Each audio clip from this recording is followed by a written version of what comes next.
More than 33,000 individuals became Singapore permanent residents last year, the highest number in 12 years. World leaders bid farewell to Shinzo Abe, Japan's longest-serving prime minister, who was shot dead in July.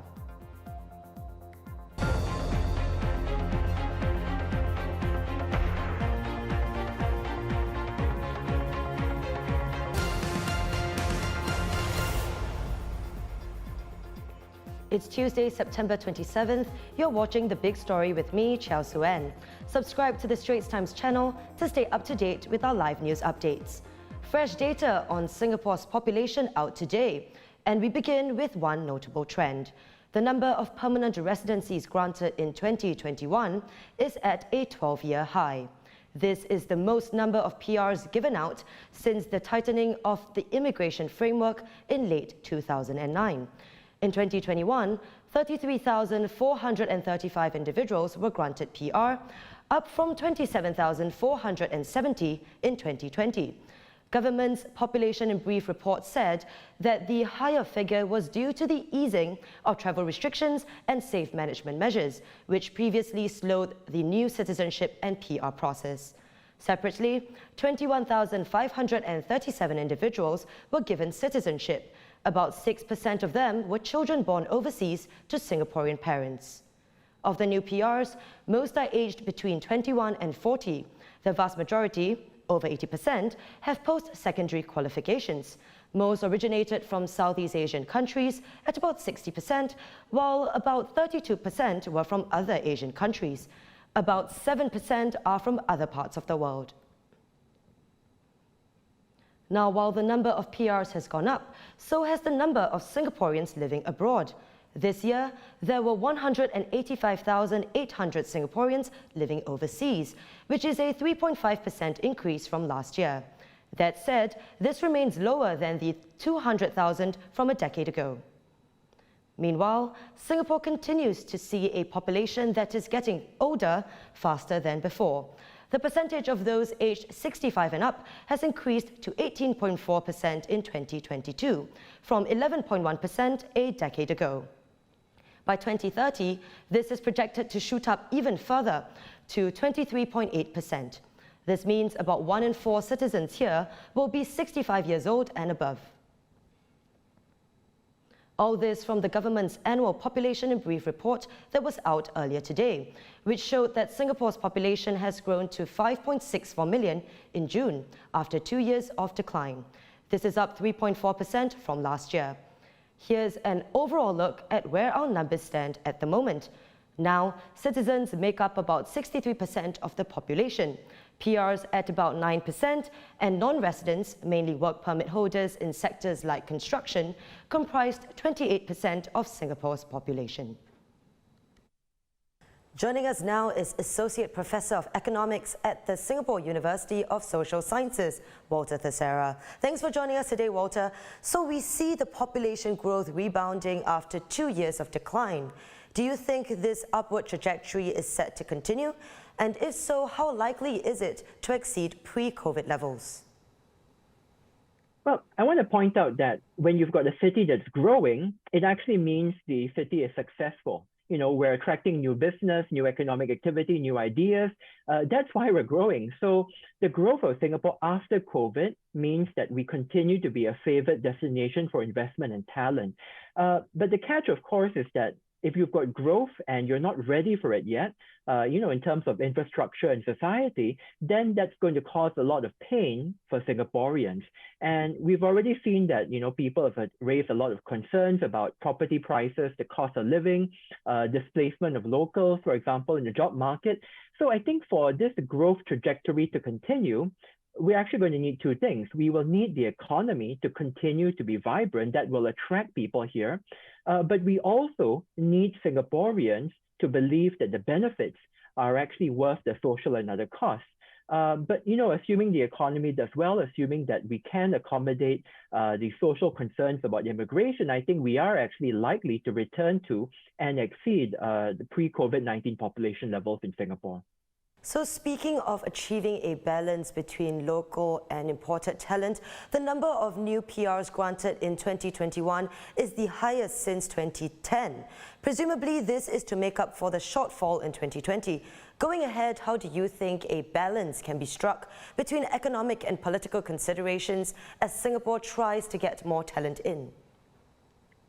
Well, first, I think Singaporeans, we've always been very open to taking in immigrants who can contribute to our society and economy. If you look at a lot of Singapore families, you're likely to find that at least one member of the family or extended family is going to be married to somebody who used to be an immigrant.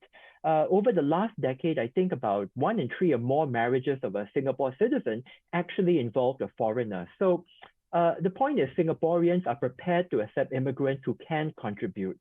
But at the same time, we're living on a very small island. We have a very competitive culture and economic system. So of course, when you've got immigration, we tend to feel the effects of competition, right? For property, for jobs, and so on, anytime we accept a large number of immigrants. So I think the key really is we've got to follow the same principles that I think we've been trying to follow for quite some time. We've got to be open but selective in terms of skills and the intent to assimilate into Singapore, because we cannot practically accommodate everybody who wants to come here. We've got to make sure that the infrastructure, the economy, or society is able to accept and assimilate immigrants without disadvantaging locals or reducing our quality of life. Ultimately, we have to ensure that the effects of competition from immigrants on Singaporeans is moderated. We have to have social safety nets in place to catch Singaporeans when they fall. And we have to use immigration to transfer skills to Singaporeans and maximize opportunities as far as possible.